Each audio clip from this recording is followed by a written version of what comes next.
How to enable Facebook Marketplace.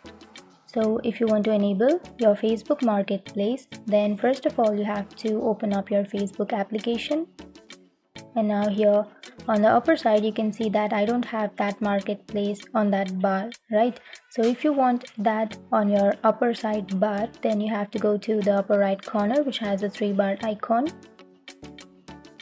and then you can go scroll down and tap on settings and privacy, and now again tap on settings. And here if you scroll down you will have an option which says navigation bar, but in some mobile phones you may have shortcut bar. You can simply tap on that navigation bar or shortcut bar, and then you can go to customize the bar.